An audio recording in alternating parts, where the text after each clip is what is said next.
अच्छा, मैं ये जानना चाहता हूँ जो ये सर्जरी और मेडिसिन्स का प्रोसीजर है, हाउ एक्सपेंसिव इज़ इट? कि कितना खर्चा आता है? क्या हर कोई ये कर सकता है अफ़ोर्ड या नहीं? सी खर्चा, अब मैं कैसे बताऊँ, कंट्री टू कंट्री डिफ़र करता है।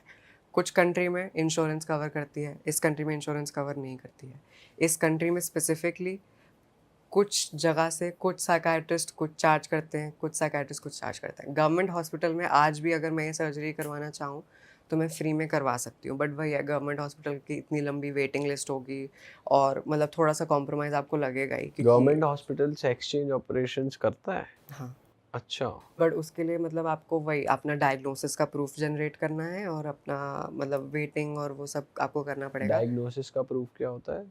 डायग्नोसिस का प्रूफ इन द सेंस कि आपको जेंडर इनकॉन्ग्रुएंस अब इसको बोलते हैं, या जेंडर डिस्फोरिया, ये आपको है।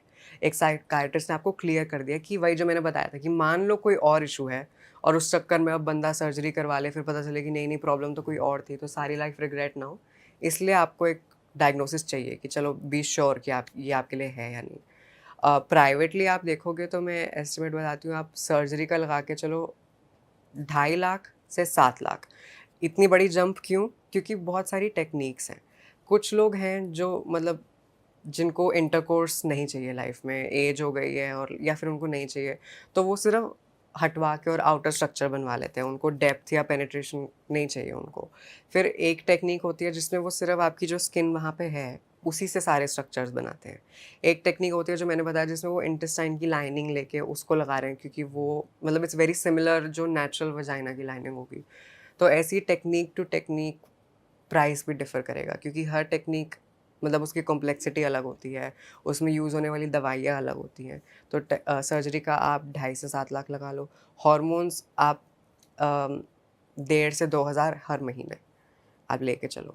अनलेस आप ऑब्वियसली देयर इज़ मेडिसिन्स जो आप सस्ते में ले सकते हो, और but I recommend against that, कोई आप अच्छी जगह से ही लो और नॉक ऑफ्स ऐसे मत लो। और सर्जरी मेन जो एक्सपेंसिव सर्जरी होती है सेक्स चेंज के अलावा, वो होती है मतलब फेशियल फेमिनाइज़ेशन या ब्रेस्ट ऑगमेंटेशन, या मतलब जो भी आप बॉडी जो चीज़ें ब्यूटी में क्लासिफ़ाई हो सकती है ना, उसमें पैसा ज़्यादा लगता है। आप उसके लिए भी जाओगे? मेरे को शुरू में बहुत ज़्यादा था। तो ये चीज़ मैंने रियलाइज़ करी कि लाइक शुरू में मैं बहुत तगड़ी वाली इनसिक्योर कि ये भी कराना है, ये भी करवाना है, ये भी करवाना है। बट अभी हॉर्मोन्स के बाद प्लस आई फ़ील लाइक जिस हिसाब से मेरी लाइफ़ चेंज हुई है ना, जो कॉन्फिडेंस मुझ में आया है, वो मेरे को मेरी बॉडी को लेकर भी आया है। तो मेरे को है कि उतनी चीज़ें नहीं, बट मे बी आगे जाके। प्लस मेरे को लगता है यार इतना बड़ा risk, do you know what I mean, कि अभी बुरी तो नहीं लगती हूँ, बट सर्जरी के बाद इट कैन गो रॉन्ग। तो एवरेज शक्ल को बिगाड़ने का रिस्क लेना इज़ थोड़ा हाँ, वो भी रिस्की होती हैं चीज़ें? So many things. जैसे मान लो आप नाक की सर्जरी करवा रहे हो, उन्होंने गलती से ज़्यादा हड्डी शेव कर दी या कार्टिलेज हटा दिया, नाक कोलैप्स कर गई है, आप सांस ठीक से नहीं ले पा रहे हो, या फिर टेढ़ी कर दी नाक, या फिर मतलब रिजल्ट्स नहीं अच्छे लगे आपको, या फिर लोग फिलर्स वगैरह करवाते हैं।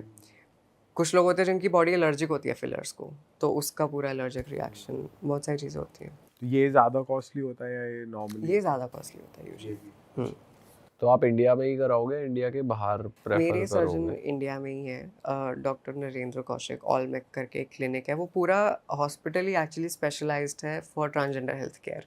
और उन्होंने जो टेक्निक में करी, उन्होंने एक्चुअली वो उनका ब्रेन चाइल्ड है वो टेक्निक, उन्होंने खुद इन्वेंट करी थी, तो he is like renowned world over, बहुत लोग आते हैं इंडिया के बाहर से वहाँ पे सर्जरी करवाने। दिल्ली में ही है?